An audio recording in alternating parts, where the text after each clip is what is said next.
자, 준비됐어? 오늘 빨리 하고 빨리 끝내자. 알겠지?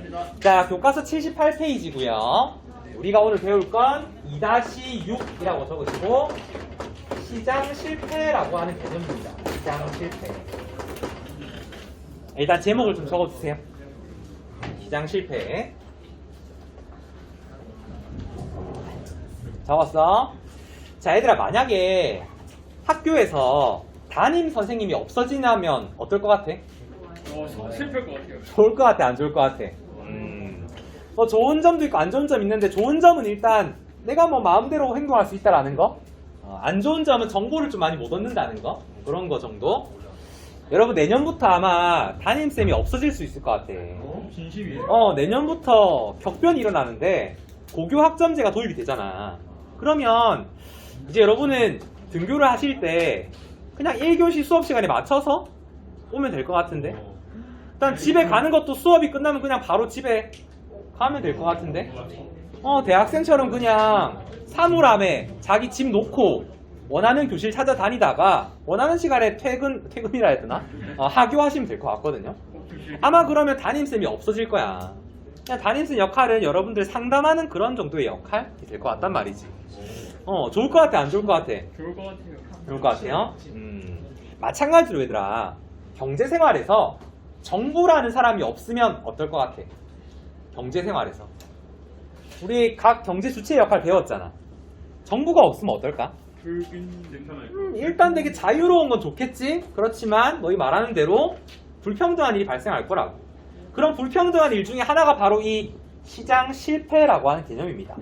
그래서 우리가 오늘 볼 거는 시장 실패가 어떤 것인지, 왜 발생하는지에 대해서 한번 정리해 보겠다는 거야. 자, 1번이라 써보시고 시장 경제라고 한번 써볼까요? 시장 경제. 우리 1차 고사 시험 범위에서 시장 경제 체제라는 거 기억나십니까? 네. 전통 경제, 시장 경제, 혼합 경제 막 있었잖아.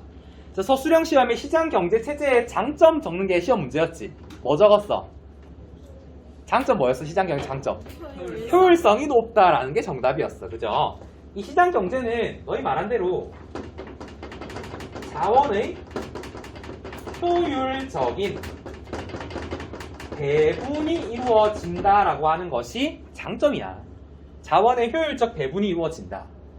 즉, 살려는 사람과 팔려는 사람이 효율적으로 거래할 수 있는 게 바로 시장 경제라고 하는 시스템이었어. 이 자원의 효율적 배분은 뭐에 의해서 이루어집니까? 아담 스미스는 이걸 가지고 보이지 않는 뭐라 불렀어? 손이라 불렀어. 이 효율적 배분은 I, 보이지 않는 손, invisible hand라고 부르는 시장 가격에 의해서 이루어진다라고 했었습니다. 시장 가격에 의해서 이루어진다. 여기까지는 복습이다. 그죠? 자, 빨간색 펜을 드시고 오늘 중요한 건 그럼 과연 효율적 배분이 무엇을 의미하는가라는 거거든. 효율적 배분이라고 하는 것은 최적의 생산 그리고 소비가 이루어지는 상태, 이런 상태를 효율적 배분이다라고 부르는 거야. 모두가 바라는 효율적인 생산 상태, 소비 상태, 이런 상태를 효율적 배분이라고 부른다. 이렇게 균형이 잘 유지되면 너무 좋겠지만, 이런 시장 균형이라고 하는 것은 무언가에 의해서 깨어지기도 하는데, 그렇게 시장 균형이 깨어진 상태를 시장 실패라고 불러요. 시장 실패. 대표적으로 미국의 경제 대공황이라는 사건을 들 수가 있습니다. 아담 스미스를 비롯한 자유경제학자들은 시장에 맡겨놓으면 모든 일이 다 잘 해결될 줄 알았거든. 근데 실제로는 그렇지 않았더라는 거야. 어떤 일이 발생하냐면 자원의 비효율적인 배분이 이루어지더라라는 거야. 시장이 잘못 작동해가지고. 이렇게 시장의 자원의 비효율적 배분이 이루어진다라는 건 자원이, 자, 빨간색 펜을 드시고 아이고 과대 생산, 소비가 이루어진다는 거야. 시장에서 필요한 양보다 더 많이 생산되고 소비되더라는 거야. 그 다음 과소생산, 소비라는 것도 이루어지더라라는 거야. 시장에서 필요한 양보다 더 적게 생산이 이루어지더라라는 거지. 이런 문제를 시장 실패라고 부른다는 거야. 여기까지 이해할 수 있겠죠? 시장 실패에 대해서 수라시오라고 하면 자원이 어떻게 배분된다? 비효율적으로 배분된다. 비효율적으로 배분된다라는 게 무슨 뜻이야? 과대 생산, 과소 생산 된다라는 거야. 여기까지 이해할 수 있겠죠? 좋습니다. 두 번째 넘어갈게요. 자, 이제 우리가 중요하게 봐야 될 것은 그럼 과연 이 시장 실패는 왜 발생할까가 중요하지 않겠어? 그치? 이 시장 실패의 요인에 대해서 4가지를 정리할 텐데 오늘은 3가지만 할게요. 그 중에서. 자, 먼저 A라고 적으시고 예인아 잘 찍히고 있어? 네. 자, A라고 적으시고 첫 번째는 불완전 경쟁이라고 적어볼까요? 불완전 경쟁. 경쟁이 자유롭지 않다라는 거야. 자, 요거는 쌤만 그릴게. 너희는 그리지 마세요. 자, 수요 곡선, 공급 곡선 우리 많이도 그렸습니다. 이 2가지가 만나는 지점 뭐라 불렀어? 균형 지점, 시장 균형이라 불렀어. 이 지점에서의 가격을 시장 균형 가격, 여기 거래량을 균형 거래량이라 불렀어. 그지? 만약에 어떤 상품의 가격이 이 시장 균형 가격보다 더 높은 지점에 있다라고 한번 가정해 봅시다. 그럼 어떤 현상이 발생해요? 초과 뭐가 발생했어? 공급이 발생했어. 그럼 사람들은 물건을 팔기 위해서 가격을 어떻게 합니까? 낮추려고 하겠죠. 누구끼리 경쟁을 해? 기업. 공급자들끼리 경쟁을 해가지고 상품 가격을 낮추려고 할 거란 말이야. 그럼 낮춘 가격에 맞게 소비자들은 수요량을 늘리겠죠. 그래서 다시금 균형 상태로 되돌아간다라는 게 보이지 않는 손의 역할이었어. 기억나시죠? 네. 근데 만약에 이 공급자들끼리 경쟁을 할 수 없는 상황이 발생하면 어떡해? 왜 경쟁을 안 하냐면 경쟁자가 없어. 내가 제일 세. 내가 마음대로 가격을 결정할 수 있고 생산량을 결정할 수 있는 기업이 있다면 굳이 경쟁 안 해도 되겠죠. 내 맘대로 팔고 싶은 가격의 물건 팔면 되겠죠. 그런 일이 바로 불완전 경쟁이라고 한다는 거야. 자, 이런 불완전 경쟁 시장이 대표적으로 뭐가 있냐면 독점 시장이라는 게 있어요. 독점 시장. 생산자가 몇 명밖에 없는 거. 1명밖에 없는 거. 이렇게 적어볼까? 생산자가 하나일 때 독점 시장이라 불러. 우리나라의 독점 시장 뭐 있을까요, 대표적으로? 너희 생각하는 거 뭐 있어? 통신사 하나는 아니지 않아? 좀 여러 개 있겠다, 그치? 쌤이 예시를 들어주자면 대표적으로 전기. 얘들아, 전기를 생산하는 기업 우리나라에 하나밖에 없어. 어디야? 한국전력. 맞아요. 독점 기업이야. 그 다음 이 수돗물 공급하는 기업 어딜까? 수자원공사. 맞아, 있어요. 거기도 독점 기업이야. 걔들은 왜 독점 기업일까? 왜? 정부랑 관련. 공기업이거든? 맞아요. 공기업인데 왜 공기업 독점을 만들어놨을까? 정부가. 만약에 평등성을 위해서. 맞아요. 국민들의 이익을 위해서 하는 건데 전기를 민간 기업, 즉 삼성 같은 기업에서 공급한다 생각해봐. 돈 많이 내는 사람한테만 많이 주겠죠, 전기를. 돈 안 내면 안 줄 거 아니야. 국민들에게 빈부격차가 발생하겠죠. 전기만 가지고도. 그런 일을 방지하기 위해서 독점적으로 공급하도록 만들어준 거야, 정부에서. 국민들을 위해서. 또 한 개만 더 들어주면, 얘들아, 생산량의 50%를 넘기면 독점 기업이라고 부르거든? 대한민국의 라면 시장도 독점 시장이래. 누가 독점하고 있겠어? 농심. 무슨 라면? 그 라면, 그치? 그게 독점이래. 50%를 넘겨가지고. 그 독점 시장이라면 자기들 마음대로 생산량을 조절할 수 있거든? 생산량을 늘릴까요? 줄일까요? 생산량을 늘리면 가격이 떨어지지 않을까? 줄여. 많이 판단하는 건 좋겠지만 가격이 떨어질 거라고. 생산량을 어떻게? 줄입니다. 이렇게 되면 과소생산이라고 하는 일이 발생합니다. 생산량을 일부러 국민들이 원하는 만큼이 아니고 조금 적게 생산하는 거야. 왜? 가격을 올리려고. 가격이 올라가야 나의 이윤이 늘어나기 때문에 일부러 줄이는 거야. 그 다음 이 독점 시장 말고도 뭐가 있냐면 과점 시장이라는 게 있어. 과점 시장. 자, 과점 시장은 생산자가 몇 명이냐면 여러 명이긴 한데 작은 거야. 숫자가 소수라고 부를게요. 소수. 뭐 많아봤자 한 3명? 이 정도? 그런 3명의 기업들이 모든 시장을 다 장악하고 있는 거야. 이런 과점 시장 너희 알고 있는 거 얘기해 주세요. 뭐 있어? 핸드폰 시장, 통신사, SK, LG, KT 있다, 그지? 걔들이 자기들 나름대로 고객들을 다 나눠 먹고 있단 말이야. 얘들아, 우리 휴대폰 바꿀 때 몇 년마다 한 번씩 바꿔요? 2년마다? 2, 3년? 약정한다, 그지?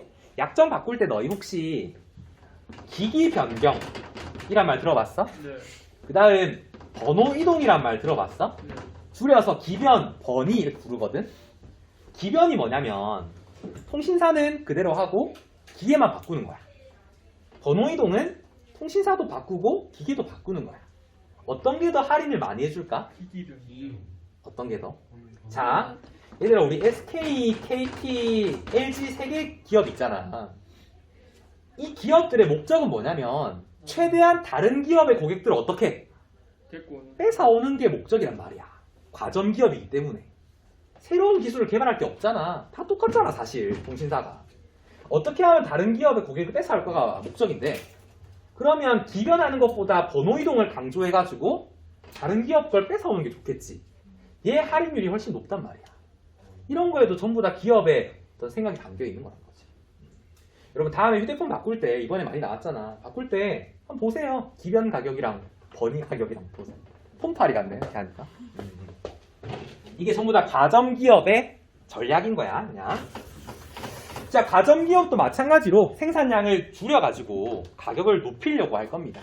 대표적으로 또 누가 있냐면 영화관 생각해볼까? 영화관? CGV, 롯데시네마, 메가박스 3개밖에 없잖아, 그치? 얘들도 점점점 가격을 올린단 말이야. 자기들끼리 담합해가지고. 자, 그래프를 하나 그려볼게요. 이런 식으로 그래프 하나만 그려주세요. 됐다가. 쌤이 이번 시험엔 요 그래프를 좀 내고 싶어. 불안정 경쟁 시장 물어볼 때. 자, 공급 곡선이랑 수요 곡선 그려주세요. 이 두 점이 만나는 점, 곡선이 만나는 지점을 균형 지점이라 부르는데, 여기서는 최적점이라고 한번 적어볼까? 최적점. 가장 효율적인 점이란 뜻이야. 최적점. 원래라면 여기서 거래가 이루어져야 하는데, 독점 기업 혹은 과점 기업이 존재하면 얘들은 생산량을 어떻게 한다고? 줄인다고. 왜? 가격을 어떻게 하기 위해서? 높이기 위해서. 어떻게 생산을 하냐면 얘들은 이런 식으로 생산을 한다는 거야. 이런 식으로. 직선을 딱 그어줄까요? 이렇게. 독점 기업은 자기 마음대로 생산량을 조절할 수 있기 때문에 원래는 여기가 최적의 생산 지점이지. 근데 이것보다 더 적은 양을 생산한다고. 이만큼. 그러면 거래는 어디서 이루어질까? 소비자들의 수요 곡선과 독점 기업의 공급이 만나는 이 지점에서 이루어지겠죠. 여기서 균형이 만들어진다고. 이 지점에서. 그러면 원래 최적의 생산량보다 더 많이 만들었어? 적게 만들었어? 적게 과소 생산했다라는 거야. 과소 생산했다라는 건 시장에 실패가 발생했다는 거거든. 왜 그럼 독점 시장에서는 생산량을 줄이냐? 자, 우리 생산자 잉여 한번 볼까요? 생산자 잉여. 원래는 이만큼이었겠지. 이만큼. 네. 그치. 근데 지금은 어떻게 됐냐면 이 균형점에서 이만큼으로 늘었단 말이야. 이만큼. 자기들의 생산자 잉여를 늘리기 위해서 생산량을 줄인 거야. 이거. 이렇게 적어볼까요? 생산량 제한. 대표적인 생산량 제한 방식이 뭐냐면 담합이야. 담합. 이 소수의 과점 기업들이 서로 뒷거래를 통해서 가격을 올려버리든지 생산량을 줄여버리는 거야. 자기들의 이윤을 높이기 위해서. 원래 소비자 잉여 한번 볼까요? 소비자 잉여. 소비자 잉여는 원래 한 이만큼이었죠. 그치? 근데 지금은 어떻게 됐어? 이만큼으로 줄었단 말이야. 이런 소비자들의 잉여를 생산자가 착취해 나가는 거지. 독점 기업. 이게 문제가 된다라는 거예요. 자, 이까지 정리하면 될 것 같아. 시험에선 요거 물어보고 싶어요. 생산자 잉여의 크기, 그리고 최적 지점보다 더 많이 생산했는지 적게 생산했는지 적을 수 있겠죠? 네. 좋아요. 잘하고 있다, 얘들아. 어려운 개념인데. 쌤이 한 개만 더 얘기하고 싶은 게, 여러분, 이런 국제기구 혹시 들어봤습니까? OPEC. 국제기구야. 줄임말. 줄여서 오펙이라 부르거든? 혹시 들어본 사람? 이 O가 뭐냐면, 오일이야, 오일. 오일이 뭐예요? 그 기름. 기름이거든. 산유국들의 연합을 오펙이라고 불러. 기름 만드는 나라들의 연합인 거야. 이 오펙에서 세계의 석유 가격을 결정해. 얼만큼 생산할지, 줄일지, 이렇게. 석유가 많이 나는 나라들은 어떤 지역에 많아요? 중동 지역에. 너희 아는 국가 얘기해봐. 사우디아라비아, 아랍에미리트 등등 있다, 그지? 이번에 미국이랑 아프가니스탄이랑 전쟁했잖아. 네. 왜 전쟁했을까? 뭐 문제가 있어. 왜 뭐니? 미국의 명분은 뭐냐면 테러가 발생해가지고 우리가 IS를 처리해주겠다. 왜냐면 우리는 세계 경찰이니까 우리가 보호막이 돼주겠다라는 거야. 근데 그건 명분이고 실제로는 그 아프가니스탄에 침공해가지고 이 석유 자원을 확보하려고 그런 거야. 그리고 아프가니스탄의 정부를 굴복시켜가지고 자기 말을 듣게 하려고 석유 가격을 못 올리게 하려고 하는 거야. 그런 숨은 의도가 존재한다는 거지. 이런 경제적인 요소가 정치적인 요소, 군사적인 요소랑도 연결이 되고 있다는 거야. 자, 그 다음 두 번째 볼게요. 두 번째. B라고 쓰시고, B. 공공재라고 한번 써볼까요? 공공재. 모의고사에는 공공재를 좀 많이 물어봅니다. 쌤도 요걸 좀 많이 물어보고 싶어요. 자, 먼저 공공재를 설명하기 위해서는 배제성이라는 개념을 알아야 돼. 배제성. 좀 빨리 할게. 자, 배제성이 뭐냐면 소비를 막을 수 있는 이런 재화를 배제성이라고 불러. 다른 사람이 소비하는 걸 막을 수 있는 그런 성질. 대표적인 예시로 뭐가 있냐면 유료도로라는 게 있어. 유료도로. 돈을 내야지 쓸 수 있는 도로. 고속도로 얘기하는 거죠. 여러분 고속도로를 들어가려면 어디를 지나야 돼? 어디? 톨게이트. 엄마 아빠 운전하면서 보잖아, 그지? 톨게이트 지날 때는 돈을 내야 된단 말이지. 그런 걸 배제성이 있다라고 불러. 즉 쉽게 말하면 돈을 내야지만 쓸 수 있는 재화, 배제성 불러. 그 다음 두 번째, 비배제성이라고 하는 건 반대겠죠? 돈을 안 내도 쓸 수 있는 거. 소비를 막을 수 없는 이런 재화를 비배제성이라고 불러. 돈을 안 내도 쓸 수 있는 거. 누구나 무료로 쓸 수 있는 거. 도로로 따진다면 무료 도로. 이런 거. 무료 도로. 우리 동원구 앞에 도로 있잖아. 찻길 있잖아. 너희 왜 어머니가 내려주시는 그 길. 거기 지날 때 돈 냅니까? 아니다, 그죠? 그런 도로는 비배제성이다 라고 부른다는 거예요. 여기까지 오케이? 그 다음 세 번째는 경합성이라는 게 있습니다. 이 경합성을 잘 이해하셔야 되는데 경합이란 말이 뭐예요? 경합이란 말은 대결한단 말이야. 싸운다 할 때 경합이란 말을 써. 대결할 때. 누구끼리 대결하냐면 소비자들끼리 대결을 하는 거야. 왜 대결을 하냐면 그 재화의 양이 제한되어 있기 때문에 그렇습니다. 제한되어 있어. 양이 좀 부족한 거야. 부족해서 서로 더 많이 가지려고 경쟁을 하는 거야. 이런 성질을 경합성이라고 불러요. 양이 제한되어 있어서 서로 경쟁을 해서 많이 가져가려고 하는 거. 이런 재화가 뭐가 있냐면 책엔 이런 얘기를 쓰더라고. 혼잡한 도로.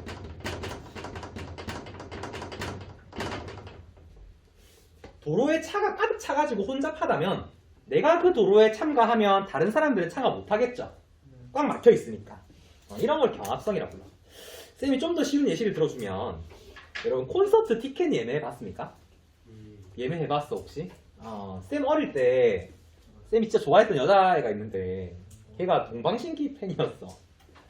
걔가 부탁을 하더라고. 쌤이 고백을 했거든. 야, 나 너 좋아. 그때 약간 좀 직구남이었어. 중학교 때, 중2 때. 그때 샤기 컷하고 쌤이 어릴 때 샤기 컷이었어. 야, 너 좋다. 나랑 사귀자. 걔가 뭐랬냐면 동방신기 콘서트 티켓 예매해주면 사귀어주겠대. 진짜 야, 그 어린 나이 웃기지 않아? 그래가지고 내가 처음으로, 난생 처음으로 엄마 아이디로 가입해가지고 그 인터파크 사이트 들어가가지고 막 예매를 했어. 딱 예매 시작하자마자 매진되대. 3초 만에. 그래서 못했지. 그래가지고 야, 나 못했어. 그럼 꺼져. 그대로 못 사였거든. 그대로. 끝났는데 그 콘서트 티켓이 아마 이 경합성의 예시인 것 같아. 내가 예매를 하면 다른 사람들이 못하니까 서로 빨리 하려고 싸우겠죠. 이게 경합성인 거예요. 자, 그 다음 네 번째는 비경합성이라는 건데 반대로 하시면 돼요. 양이 제한되어 있지 않고 많아가지고 굳이 사람들끼리 경쟁을 안 해도 되는 거. 이런 걸 비경합성이라고 불러. 양이 되게 많다라고 생각하면 될 것 같아요. 예시를 든다면 한산한 도로 이런 거. 한산한 도로 이런 게 비경합성이야. 자, 지금부터는 시험 문제 좀 알려줄게요. 쌤이 시험 문제를 어떻게 낼 거냐면 표 하나 하시고 진짜 똑같이 낼 거야. 자, 표를 줄 거야. 표. 먼저 경합성 그리고 비경합성.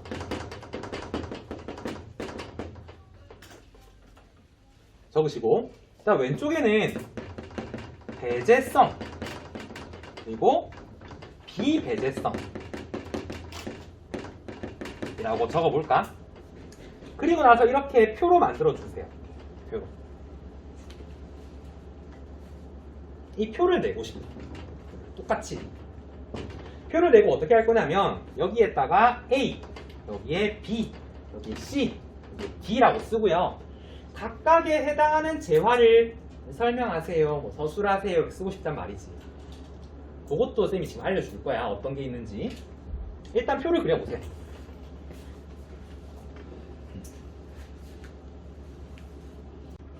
자, 다 그렸어. 먼저 A부터 보세요. A부터. A는 경합성이 있대. 얘들아, 경합성이 있다는 게 무슨 말이야? 양이 어떻다? 제한돼 있어서 서로 많이 가지려고 싸우는 거야. 내가 가지면 다른 사람들이 못 가지는 그런 거. 그 다음 배제성이 있다네. 배제성이 무슨 말이야? 막을 수 있다라는 건 돈을 내야지만 살 수 있다는 거야. 이런 재화를 뭐라고 부르냐면 사적 재화라고 불러요. 사적 재화. 야, 마트에서 사고 파는 물건을 다 사적 재화라 불러. 마트에 사고 팔 수 있는 물건. 돈 내야지 살 수 있는 거 맞죠? 그 다음 마트에서 물건 어떤 사람이 많이 사면 나는 못 사잖아. 그치? 제한돼 있으니까. 쌤이 주말에 이마트 가가지고 과자를 너무 먹고 싶었는데 어떤 과자 먹고 싶었냐면 무뚝뚝 알아? 무뚝뚝. 그 병명인가 그때 쌤한테 한 입 줬는데 너무 맛있더라고. 아무튼 갔는데 매진됐더라고. 요즘 이 세계적으로 감자가 없는 거 알죠? 진짜요? 맥도날드에도 감자를 안 팔잖아 지금. 롯데리아도 그렇고. 네? 왜냐면 코로나 때문에 이게 수출량이 모자란데. 그래서 롯데리아에서 감자 튀김 시키려고 하면 치즈볼 주더라고. 맞아요. 마찬가지로 무뚝뚝도 매진되더라고. 못 먹었단 말이지. 그게 아마 경합성 때문에 그런가. 경합성. 양이 제한돼 있으니까 누가 많이 사갔겠지. 나 못 산 거야. 이런 거 사적 제한라 불러. 그 다음 B 보세요. B. 자, B는 비경합성이야. 양이 어떻다? 비경합성. 양이 어떻다? 많다는 거야. 양은 많은데 배제성이 있네. 배제성이 있다라는 건 돈을 내야지 살 수 있다는 거거든. 이런 게 뭐가 있을까? 양은 되게 많아. 누구나 다 쓸 수 있어. 물. 물. 또 우리 아까 여기서 얘기했잖아. 전기. 그렇지. 이런 전기라든지 물 같은 거. 돈 내야 쓸 수 있다. 그치? 이런 걸 뭐라 부르냐면 자연 독점 재화라고 불러. 자연 독점 재화. 자연 독점 재화. 자, 여기까지 쓰시고 사실 시험에는 얘들아 미안한데 C랑 D를 낼 거야. A랑 B도 알아둬야 돼. 그치만 쌤은 C랑 D를 더 내고 싶어. 왜냐면 이게 더 중요하거든. 자, 먼저 C의 재화의 특징을 볼게요. 경합성이 있네. 경합성이 있다는 게 무슨 말이야? 양이 제한돼 있다. 양이 제한돼 있어서 서로 많이 가지려고 싸우는 거야. 근데 비배제성이네. 돈을 안 내도 쓸 수 있다는 거야. 이런 자원을 뭐라 부르냐면 공유 자원이라고 불러. 공유 자원. 공유 자원의 예시를 좀 적어주면, 얘들아 우리 교실마다 휴지 한 통씩 있는 거 맞나? 네. 근데 그거 돈 내야 쓸 수 있어요? 아니요. 아니고 다 쓸 수 있죠. 근데 내가 휴지를 많이 쓰면 내 친구들은 써 못 써? 못 써요. 못 써요. 그런 게 공유 자원이야. 휴지라고 쓸까? 휴지. 반휴지. 그럼 우리는 알겠죠? 반휴지. 그 다음 물고기를 예시를 되게 많이 들거든. 물고기. 통영 앞바다에 있는 물고기 누구나 다 잡을 수 있잖아. 그치? 비배제성이잖아. 그치만 어떤 어부가 물고기를 다 잡아버리면 다른 어부들은 잡을 게 없잖아. 경합성은 있단 말이야. 이런 걸 공유자원이라 불러. 여러분 독서 시간에 공유자원의 비극 배웠습니까? 네. 그게 무슨 말이야? 인간의 뭐 때문에? 이기심 때문에. 이기심 때문에 이런 공유자원을 먼저 소비한다는 거야. 내 거보다. 내 거보다. 그래서 이런 자원이 어떻게 될 수 있다? 고갈될 수 있다라는 걸 얘기할 때, 이런 걸 얘기할 때 공유자원의 비극, 공유지의 비극 이런 표현을 씁니다. 공유지의 비극을 해결할 수 있는 방안은 뭐라 배웠어? 사유지로 만든다. 그것도 맞는 말이고, 아니면 인간의 도덕심을 키운다라는 게 정답이거든. 실제로 영국에서 공유지의 비극이 발생해가지고 양을 키우는데 목초지가 다 사라진 거야. 그래서 어떻게 했냐면 예인이 말대로 사유지로 만들었어. 개인들이 전부 다 울타리를 세워가지고 사유지로 만들었단 말이야. 그 운동을 뭐라 부르냐면 인클로저 운동이라 불러. 그랬더니 양들을 키우는 공간만 늘어나고 이 농사를 지을 공간이 없는 거야. 그럼 농민들이 몰락하겠죠. 몰락한 농민들이 어디로 갔겠어? 저 도시로 가가지고 노동자가 됐단 말이야. 그 노동자들이 주축이 되어서 만들어진 게 산업혁명이래. 이런 공유주의 비극이 산업혁명이랑도 연결이 되더라고. 토마스 모어라는 사람 알아요? 네. 유토피아 쓴 사람? 맞아. 그 사람이 뭐 했냐면 이 현상을 보고 양들이 사람들을 잡아먹었다 라고 정리하더라. 양들이 사람들의 일자리를 다 없애버린 거지. 공유주의 비극 때문에. 자, 요것만 알아두세요. 공유 자원이란 표현만 알아도. 그 다음 자원이 고갈될 수 있다라는 건 알아도. 그 다음 D를 잘 보세요. D. 자, D는 비경합성이다. 그죠? 굳이 양이 제한되어 있지 않아서 경쟁할 필요가 없고, 비배제성이야. 굳이 돈을 안 내도 쓸 수 있어. 이런 재화를 공공재라고 불러요. 공공재. 여기서 나오는 제목인 공공재인 거야. 자, 공공재는 대표적으로 뭐가 있냐면 가로등 같은 거 있어. 가로등. 우리 밤에 켜져 있는 가로등. 가로등은 돈 안 내도 쓸 수 있다. 그죠? 네. 그치. 그 다음 내가 가로등 불빛 쬐다고 해서 여러분들은 못 잽니까? 다 똑같이 쬐 수 있잖아. 가로등 불빛을. 이런 걸 공공재라고 부르거든. 이런 특징이 존재하기 때문에 공공재는 무임승차가 가능해. 무임승차가 뭐야? 무임승차? 자기 돈 안 돈 안 내고 차 타는 거야. 마찬가지로 내가 굳이 돈을 지불 안 하고 재화를 쓰는 거야. 이런 일이 발생하면 기업들은 공공재를 생산하려고 할까 안 할까? 아니. 안 하겠죠. 내가 생산해도 받는 돈이 적을 거 아니야. 사람들이 돈을 안 내니까. 그래서 사회에서 필요한 양보다 더 적게 생산되겠죠. 과소 생산되더라라는 거야. 공공재는. 마찬가지로 시장 실패가 발생한 거지. 쌤이 시험 문제 이렇게 물어볼게요. 일단 A, B, C, D를 쓰고요. C 재화의 명칭을 쓰세요. 쓸 수 있나요? 공유자원 쓸 수 있겠죠. 그 다음 D 재화의 명칭을 쓰세요. 쓸 수 있나요? 공공재 쓸 수 있지. 그 다음 D 재화가 과소 생산되는 원인을 서술하세요. 왜 과소 생산됐어? 무임승차가 가능하기 때문에 라는 거지. 할 수 있겠지. 이렇게 됐어. 자, 잘하고 있습니다. 이제 마지막으로 아이고. 자, 마지막으로 C라고 하는 거 간단하게만 적고 끝낼게. C는 시험에 크게 잘 나오진 않지만 정보의 비대칭성이라고 하는 게 있어. 정보의 비대칭성. 이 상품에 대한 정보라고 하는 걸 다 똑같이 가지고 있는 게 아니고 불균등하게 가지고 있다는 거야. 자, 이런 상품에 대한 정보의 차이로 상품에 대한 정보의 차이로 비합리성이 발생하더라라는 거야. 비합리성이 발생해. 이런 걸 정보의 비대칭성이라고 불러. 사람마다 가지고 있는 정보의 차이로 비합리적인 일이 발생하더라.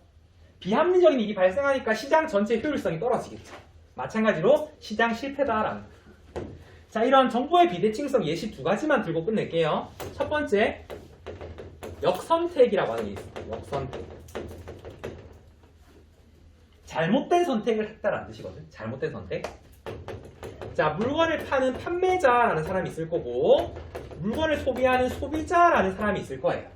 이때 판매자는 상품에 대한 정보를 많이 가지고 있고 소비자는 상품에 대한 정보를 적게 가지고 있을 때 이때 발생하는 게 역선택의 문제라고 하는 거야. 대표적인 예시를 뭐를 드냐면 중고 자동차 시장을 제일 많이 들어요. 여러분, 중고 자동차 시장에 가면 자동차 파는 딜러들은 자동차 상태에 대해서 잘 알고 있겠죠. 네. 이 차가 몇 번 물에 빠졌는지 어디가 고장났는지 잘 안단 말이야. 자동차 사러 온 소비자들은 그걸 다 알아 몰라? 모른단 말이지. 그러니까 딜러들이 소비자들을 속이겠죠. 속이고 좋은 차라고 팔겠죠. 그런 비합리적인 일이 발생한다는 거야. 이렇게 적어볼게요. 불공정한 거래가 발생하더라라는 거야. 이런 정보의 차이로 인해서.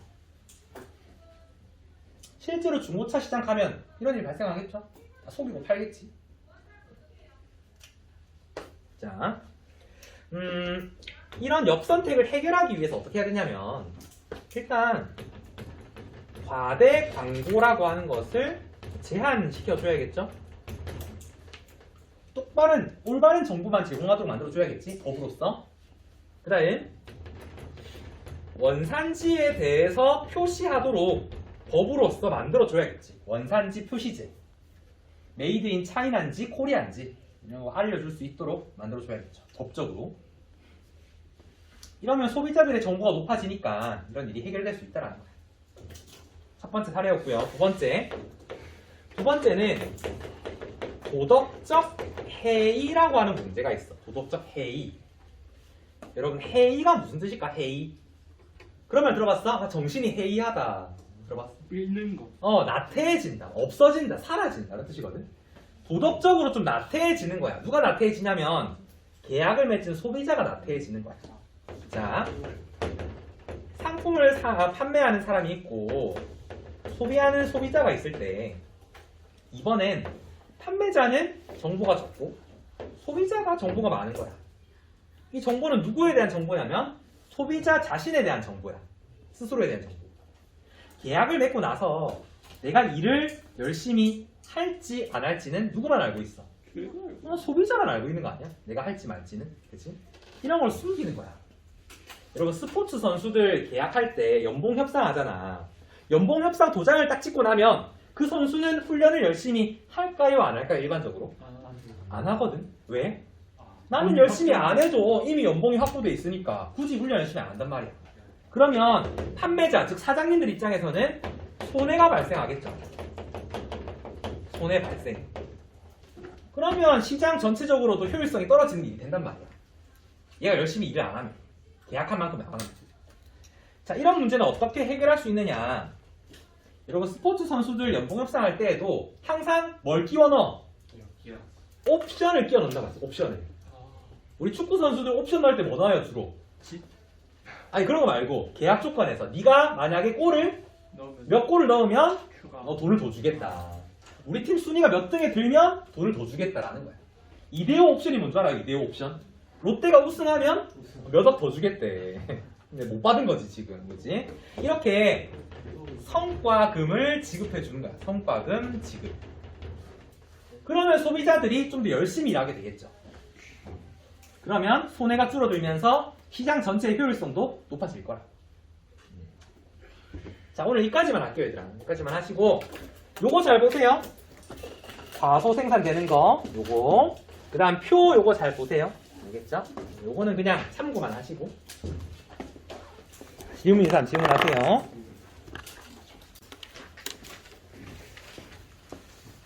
잘 나와? 좋아요. 자, 우리가 지난 시간에 배운 거 복습 먼저 좀 해보자고. 자, 지난 시간에 시장 실패 세 가지 배웠는데 가장 먼저 뭐가 있었냐면 불완전 경쟁이라는 게 있었어. 자, 불완전 경쟁 시장의 대표적인 시장 두 가지 뭐 있죠? 독점 시장, 과점 시장 있었다, 그치? 이런 불완전 경쟁 시장에는 상품이 최적 생산량보다 과소 생산된다는 특징이 있었어. 왜 그럴까? 이게 시험 문제야. 왜 그런지 서술하시오. 왜? 상품의 생산량을 줄여야지만 상품의 가격이 어떻게 돼? 높아지겠죠. 상품의 가격이 높아져야지만 기업의 이윤이 늘어난단 말이야. 그래서 생산을 줄인다. 과소 생산이다 라고 했어. 다음 두 번째. 자, 우리가 두 번째 배운 게 공공재라고 하는 거였어. 공공재는 무슨 성이랑 무슨 성이 없는 거? 경합성도 없고 배제성도 없는 거. 즉 누구든 마음대로 써도 되고 아무리 써도 누구의 소비에 영향을 미치지 않는 그런 재화를 얘기했어. 이런 공공재라고 하는 것 또한 과소 생산됩니다. 이유는 키워드 있었잖아. 무슨 승차? 무임 승차가 가능하기 때문에 그래. 사람들이 아무리 써도 돈을 내려고 하지 않는단 말이야.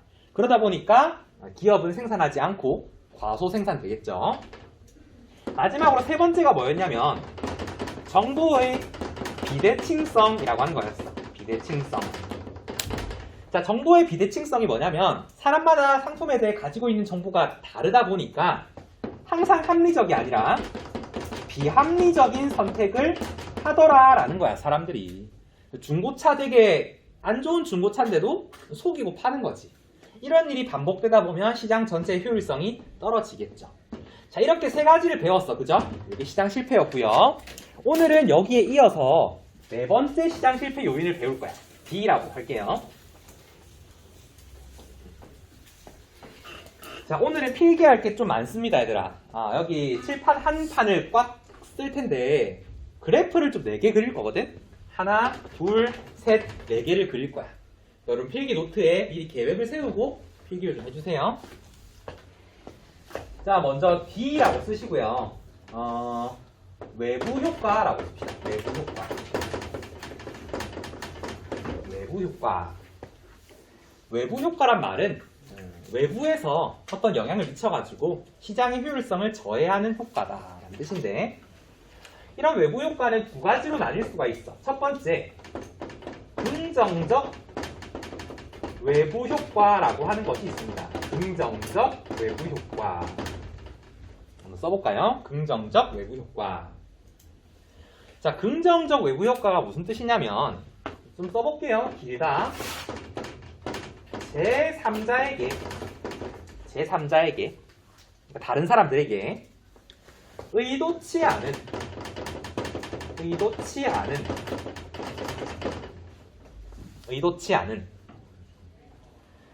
이익을 주는 거야. 제3자에게 의도치 않은 이익을 주는데, 하지만 얘들아, 원래 사람들이 이익을 주면 뭘 받아야 돼? 보상을 받아야죠. 근데 그 보상을 받지 않는 거야. 대가를 받지 않는 것. 이런 걸 긍정적 외부 효과라 불러. 제3자에게 의도치 않게 나도 모르게 이익을 끼쳤는데 그에 대한 보상을 받지 않는 상태. 그러면 어떤 효과가 발생하냐면 사회적인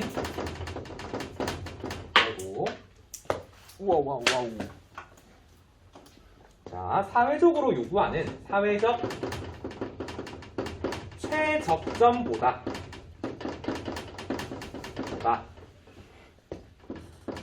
과소 생산 되더라라는 거야. 내지는 과소 소비가 이루어지더라라는 거야. 오늘 배우는 것 중에 가장 중요한 게 이거야. 다시 한번 읽어볼게요. 제3자에게 의도치 않은 이익을 줬지만 대가를 받지 않아서 사회가 요구하는 최적점보다 과소 생산, 소비되더라라는 거야. 더 적게 생산되더라라는 거지. 대표적인 예시가 뭐가 있냐면 마스크 사용이라는 게 있거든. 얘들아, 마스크를 쓰면 일단 개인들에게도 만족감을 줄 거야. 내가 안전하다라는 만족감. 그렇지만 그것보다도 더 다른 사람들에게 전염병을 오염시키지 않는다라는 장점이 있을 거라고. 내가 마스크를 쓰므로 인해서 다른 사람들에게 의도치 않은 이익을 줬죠. 근데 그거에 대한 대가를 받습니까, 여러분? 안 받는다는 거야. 그러다 보니까 사회가 요구하는 것보다 더 적게 소비되더라라는 거지. 마스크라고 하는 게. 이걸 외부 효과라 불러요. 지금 살짝 이해가 잘 안 가죠? 우리 그래프를 좀 그려보자고. 자, 이렇게 그래프 하나, 그래프 둘 그려볼게요. 그래프 하나, 그래프 둘.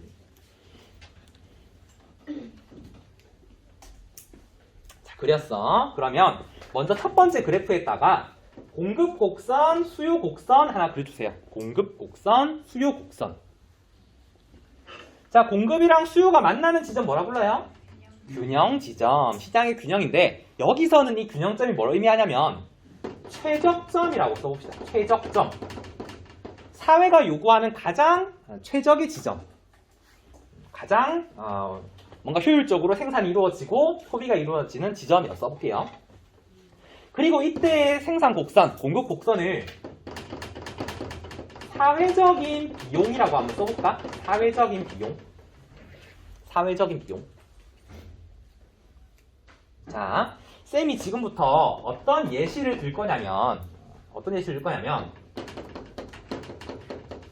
양봉업자라는 사람의 예시를 들고 싶어. 양봉업자. 자, 여기는 여러분 쓰지 마세요. 양봉업자. 우리 친구들 양봉업자가 뭐 하는 사람들이야? 벌 키우는 사람들이야. 맞아. 그 벌 키워서 이 사람들 뭐 생산하는데? 꿀 생산하는 거거든. 근데 애들이 벌을 키우는 과정에서 의도치 않게 다른 사람들에게 이익을 주더라라는 거야. 누구한테 이익을 주냐면 이 양봉업자 옆에는 항상 과수원을 하거든. 과수원. 과수원에서는 뭐 복숭아라든지 사과를 키우겠죠. 이 과수원 업자들에게 이익을 주더라라는 거야.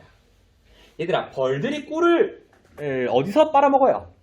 꽃에서 빨아먹지. 꽃에서 빨아먹고 저 꽃으로 이동해서 빨아먹는 과정에서 이 꽃과 꽃의 암술과 수술을 이렇게 이어줘가지고 수정이 되게 만든다고.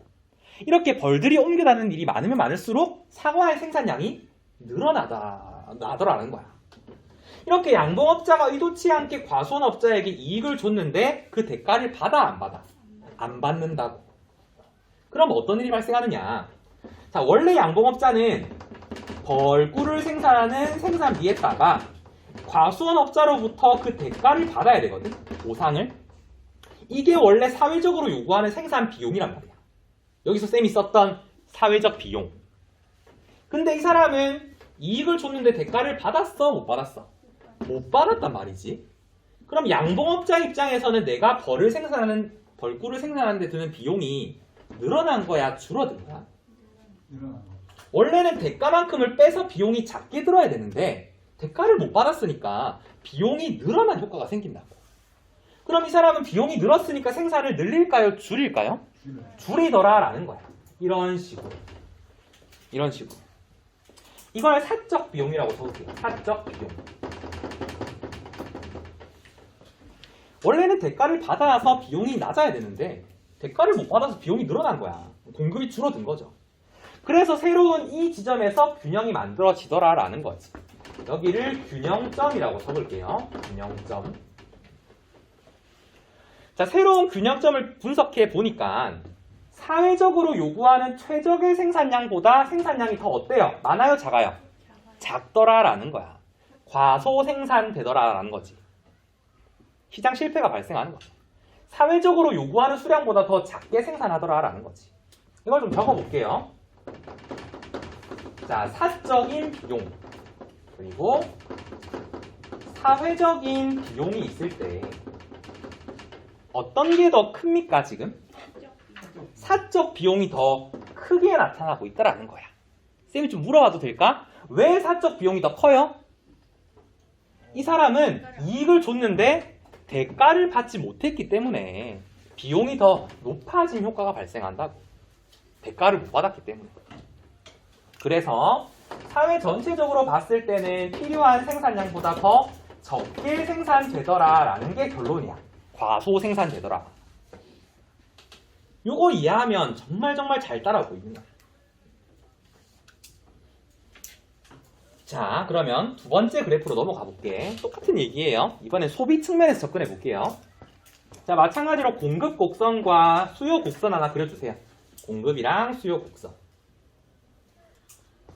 자, 이 두 가지가 만나는 지점을 균형 지점이라고 부르는데 지금은 뭐라 부를 거냐면 최적점이라고 부를게요. 최적점. 사회가 요구하는 가장 효율적인 생산량, 소비량이 만들어지는 지점이란 뜻이야.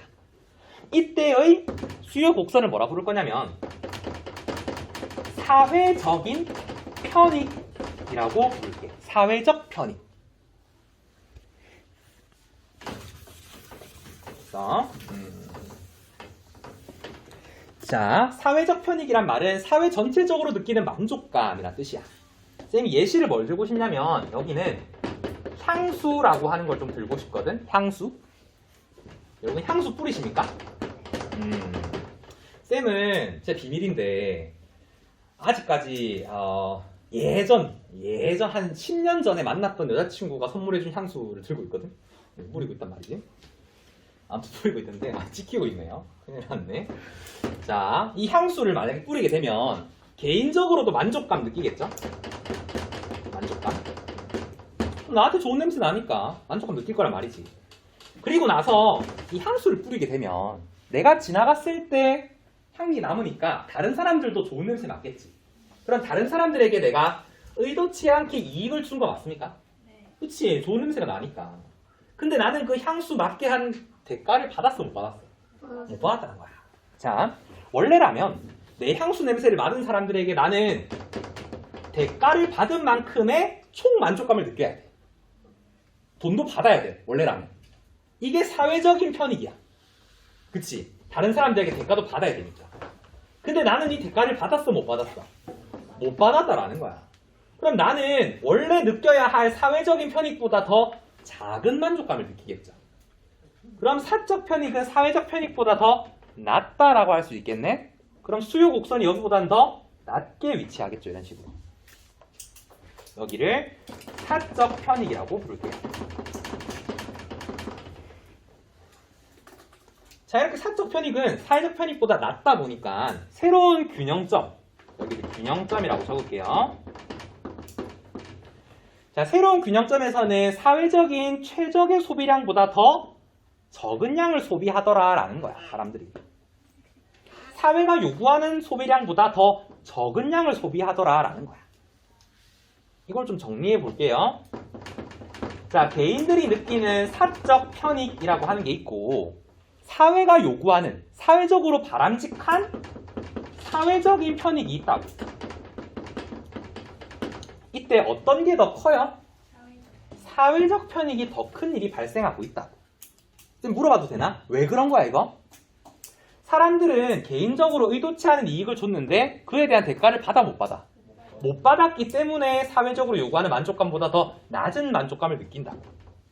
이렇게 사적 편익이 더 작다 보니까 사회적으로 요구하는 소비량보다 더 작은 양을 소비하는 거지. 과소 소비가 이루어진다라는 거야. 이게 결론이에요. 마찬가지로 시장 실패가 발생하고 있는 거야. 됐습니까? 이거 진짜 어려운 개념이거든. 잘 따라오셔야 돼요.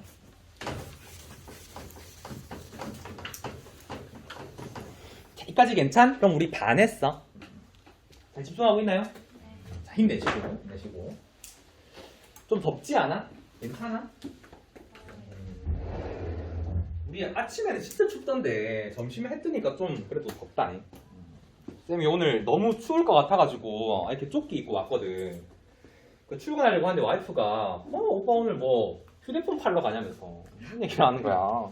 홈파리 같이 생겼는가. 나이가 들고 있는 것 같아. 점점 얼굴에. 자, 두 번째 보면 두 번째는 부정적 외부 효과라고 써봅시다. 부정적 외부 효과. 자, 이제 완전 반대야, 반대. 자, 마찬가지로 밑에 한번 적어볼게요. 제3자에게 잘 지키고 있나? 오케이. 자, 제3자에게 의도치 않게 이번엔 이익이 아니라 피해를 입힌 거야. 피해. 손해를 끼친 거죠. 하지만 그거에 대한 대가를 지불하지 않은 상태를 얘기하는 거야. 제3자에게 의도치 않게 피해를 입혔는데 대가를 지불하지 않은 상태. 그래서 어떤 일이 발생했냐면, 그래서 사회적으로 요구하는 최적점, 가장 바람직한 소비량 생산량보다 더 많이 생산하더라라는 거야. 과다 생산. 아니면 더 많이 쓰더라라는 거야. 과다 소비가 이루어지더라라는 거야.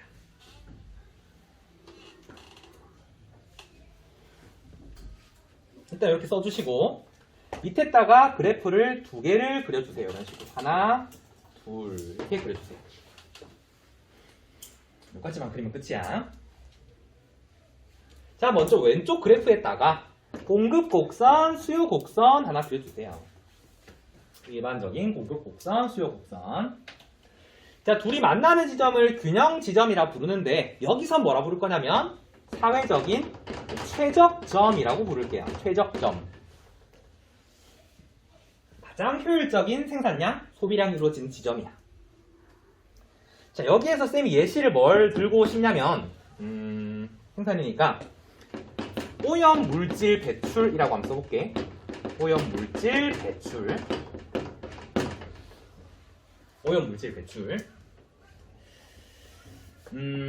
얘들아, 한 기업을 한번 가정해 보자고. 어떤 기업에서 공장을 굴리는데 공장을 가동하는 과정에서 오염 물질들이 많이 배출이 되거든. 뭐 폐수라든지 탄소라든지 이런 것들. 근데 그런 것들을 원래 배출하기 위해서는 비용을 지불을 해야 되거든. 근데 할까 안 할까?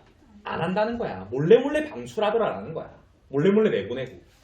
원래 기업은 생산비에서 제품을 만드는 데 드는 생산비에다가 오염 물질을 배출하는 비용까지 더해서 생산비를 산출해야 되는데 이게 사회적인 생산비인데 오염 물질 배출하는 데 드는 비용을 지불 안 하더라라는 거야. 그럼 기업 입장에서는 자기들이 내는 생산 비용이 늘어난 거야, 줄어든 거야? 줄어들었다라는 거지. 자, 이 곡선은 사회적으로 요구하는 비용이야. 즉 기업들이 오염 물질을 배출하는 데 드는 비용을 다 더했을 때 공급 곡선이야. 근데 실제 기업들은 이런 비용들을 지불 안 하더라라는 거지. 손해를 끼쳤으면서. 그럼 비용이 줄어들었으니까 공급을 늘릴까 줄일까? 늘리겠죠. 이런 식으로 생산을 하겠죠, 기업들이. 이걸 사적 비용이라고 써볼게요. 사적 비용.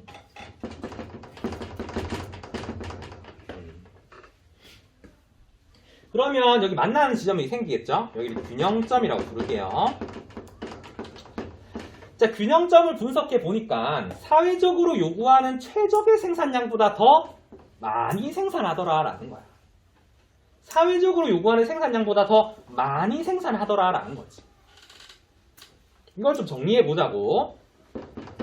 자, 사적인 비용 그리고 사회적인 비용 두 가지가 있을 때 어디가 더 높아요? 사회적 비용이 더 높다라는 거야. 왜? 개별의 회사들은 이 환경오염 물질 배출에 대한 비용을 지불 안 하기 때문에 비용이 더 낮은 거라는 거지. 이렇게 되다 보니까 시장에서 요구하는 최적의 생산량보다 더 많이 생산하게 되는 일이 발생하더라라는 거야. 과다 생산. 이게 결론이야. 시장 실패인 거죠. 이제 좀 이해가 잘 가죠? 계속해서 반복하니까. 자, 그 다음 마지막으로 그래프. 여기도 공급 곡선, 수요 곡선 그려주세요. 공급 곡선, 수요 곡선. 자, 그리고 만나는 지점을 최적점이라고 적자고. 최적점. 사회가 요구하는 가장 바람직한 생산량, 소비량인 지점. 이때의 수요 곡선에다가 뭐라 적으시냐면 사회적인 편익이라고 한번 적어볼까? 사회적인 편익. 사회적으로 가장 바람직한 만족감이라는 뜻이에요. 자, 마찬가지로 예시를 한번 적어볼게. 자, 여기는 예시를 뭘 적을 거냐면 흡연자를 적을 거예요. 흡연자. 흡연자. 자, 흡연자들은 한번 가정해 보자고. 자기가 담배를 피면서 느끼는 만족감이라는 게 있을 거야. 만족감은 편익이랑 똑같은 말이죠. 그치? 자기가 담배를 피면서 느끼는 만족감이 있는데 이 사람이 담배를 피면 주변에 있던 사람들도 같이 담배 연기를 마시잖아. 그치? 의도치 않은 피해를 입힌 거 맞습니까? 그러면 원래라면 피해를 입혔으니까 그에 대한 대가를 지불해야 된다고. 근데 담배 피는 사람들이 지불해요, 안 해요? 안 하면서 그냥 막 피고 있다고. 원래라면 이 만족감에다가 피해를 준 거에 대한 비용을 뺀 만큼을 느껴야 돼. 총 만족감. 이 총 만족감을 사회적 편익이라 부른다고. 이 비용을 뺀 값을. 근데 흡연자들은 이 비용을 지불 안 하더라라는 거지. 그러면 흡연자들이 느끼는 만족감은 더 높아질까 낮아질까? 높아지겠죠. 비용을 지불 안 했으니까. 그치? 그러면 개개인들이 느끼는 사적 편익은 사회적 편익보다 더 높은 지점에 있을 거라고 이렇게. 이게 사적 편익이 되는 거죠.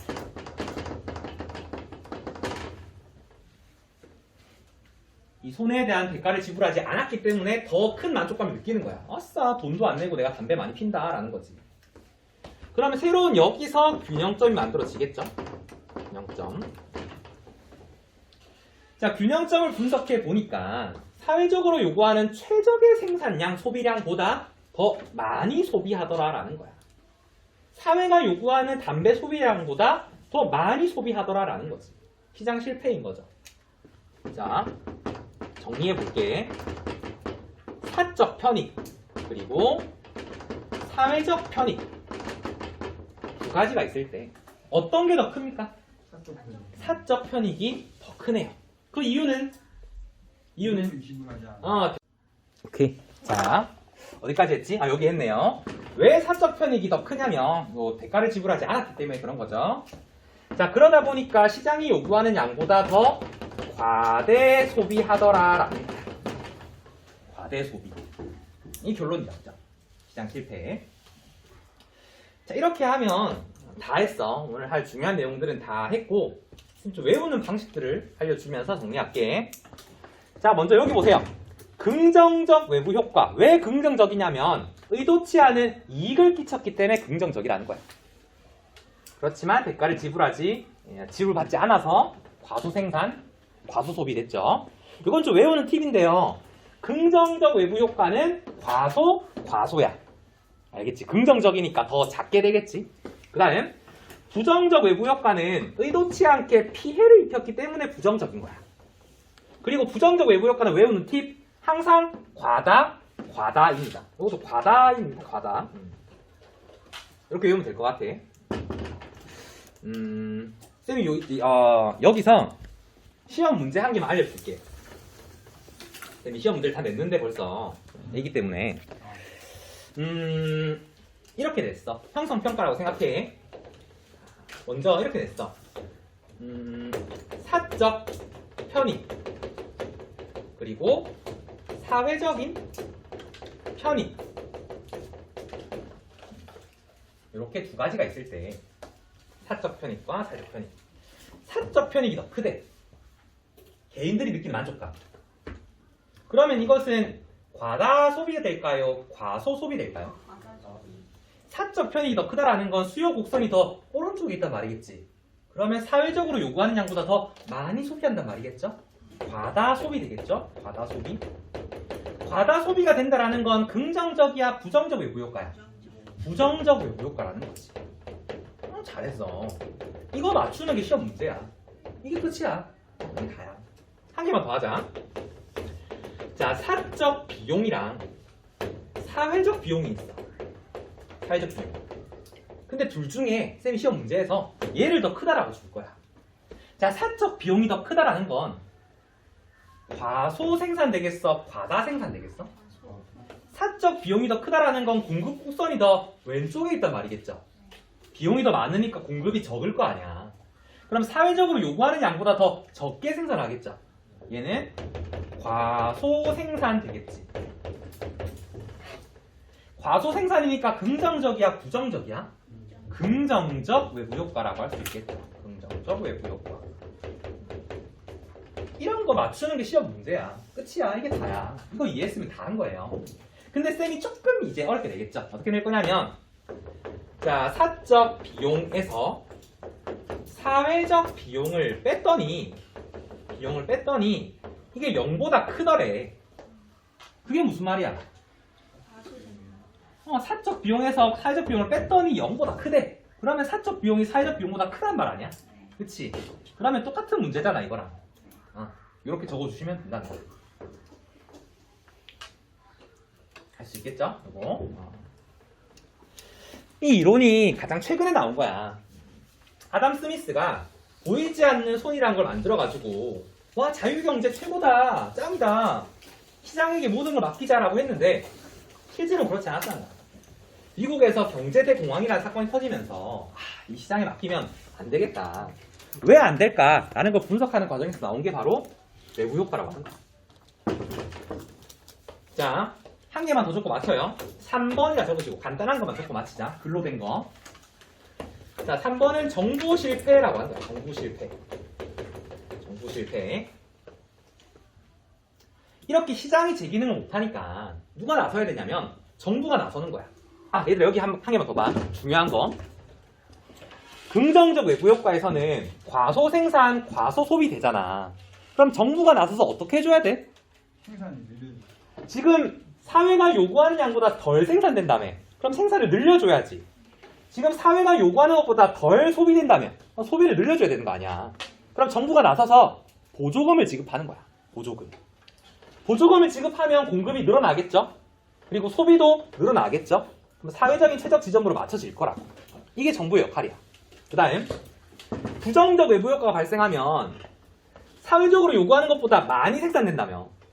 사회적으로 요구하는 것보다 더 많이 소비가 된다며. 그래서 문제잖아, 지금. 그럼 정부가 어떻게 해줘야 돼? 세금을 부과해야지. 세금을 부과해서 생산을 줄이고 소비를 줄여야 최적 지점으로 돌아올 거 아니야. 이게 정부의 역할이다. 알겠지? 해결 방안. 얘는 보조금을 부과한다. 얘는 세금을 부과한다. 라고 하면 되겠죠. 이때 실제로 정부가 나서서 세금도 부과해보고 보조금도 부과해봤더니 최적 지점으로 돌아가지 않는 일도 발생하더라는 거야. 오히려 더 상황이 악화되는 일이 발생하더라는 거야. 왜 그럴까? 왜? 정부가 이 경제 상황에 대해서 잘 몰랐기 때문에 그런 거야. 이건 뭐라고 부르냐면 경제에 대한 정보, 지식이 부족했기 때문에 이런 일이 발생하는 거야. 정부가 실패하는 일이요. 만약에 이 정치가들, 정책가들, 행정가들이 경제에 대해 잘 안다면 이런 일은 발생하지 않겠지. 그렇지만 경제에 대해 무지하기 때문에 정부 실패가 발생할 수도 있다는 거야. 어제 얘들아, 경남에서 국민의힘 당에서 토론회를 했거든. 아직 국민의힘 당에선 대선 후보가 안 나왔어. 토론을 하더라고. 토론 과정에서 유승민 씨가 좀 괜찮거든, 쌤. 똑똑해 보이더라고. 괜찮다기보다 똑똑해 보이더라고. 그 사람이 이런 얘기를 했어. 스태그플레이션 이런 얘기를 했어. 근데 윤석열 씨가 잘 대답을 하더라. 그런 거 보니까 정치인들도 이런 경제에 대한 지식을 잘 알기 때문에 정책을 잘 만들 수 있겠구나 생각이 들더라. 그 다음 한 개만 더. 정치적인 영향을 받기 때문에 정부가 실패할 수도 있어. 얘들아, 미국에는 지금 총기 소지가 합법화돼 있어, 불법이야? 합법화돼 있거든. 그래서 많은 사람들이 총기를 가지고 있으면서 대학교에서 총기를 안 사해가지고 사람 죽기도 했잖아. 지금 미국에서 총기 소지하고 있는 건 긍정적 외부 효과야, 부정적 외부 효과야? 총기를 가지고 있다는 거. 의도치 않게 피해를 입힌 거 아니야? 그럼 부정적 외부 효과죠. 사회가 요구하는 양보다 총기 소지를 더 많이 하고 있다는 거거든. 그럼 정부가 어떻게 해줘야 돼? 줄여요. 세금을 부과하거나 법률을 제정해서 총기 소지를 줄여야지. 그치? 근데 왜 못 줄일까? 이 기업들이 정치에 개입. 맞지. 그 무기 거래업자들이 미국에서 큰 권력을 가지고 있거든. 걔들이 계속해서 압박을 넣지 않을까? 이런 법률안 절대 만들지 마라 라는 식으로. 그렇지? 그런 정치적인 영향 때문에도 정부가 실패할 수밖에 없다는 거야. 마지막으로 관료 조직의 동기가 부족하다라는 거야. 여러분 공무원들은 한 번 임용이 되면 지위가 유지되죠. 잘리는 일이 거의 없단 말이야. 그러다 보니까 자기들의 지위를 유지하는 데만 노력하지 변협 이런 걸 절대 생각하지 않는다. 동기가 굉장히 떨어지겠죠. 자, 그러다 보니까 오히려 시장의 효율성을 저하시키는 일이 발생하더라라는 거야. 자, 그러면 어떻게 해야 되느냐? 잘 들어보세요. 여러분 꿈이 정치가라든지 행정학과를 갈 사람들은 잘 들어야 돼. 정치하려면 경제도 잘 알아야 돼요. 자, 먼저 공기업을 민영화하는 정책들이 좀 필요합니다. 부패가 심한 공기업, 효율적이지 않은 공기업들을 기업에다가 맡기는 거야. 우리로 치면 뭐 삼성전자에다가 맡기는 거지. 한국전력 이런 데를. 그러면 좀 더 효율적으로 운영이 되겠죠. 그 다음 한 개 더. 정부가 실행하는 각종 규제에 대해서 철폐하는 노력도 좀 필요하겠죠. 규제 철폐.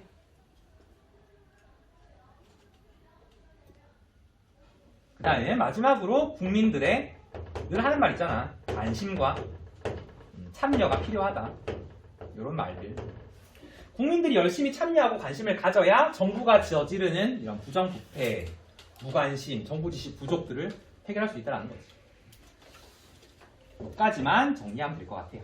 그러면 우리 시장 실패 단원에 대해서 다 배웠고 다음 시간에 수능 특강 들고 오세요. 그 다음에 쌤이 또 시험 문제 찍어줄 테니까 나올 만한 거.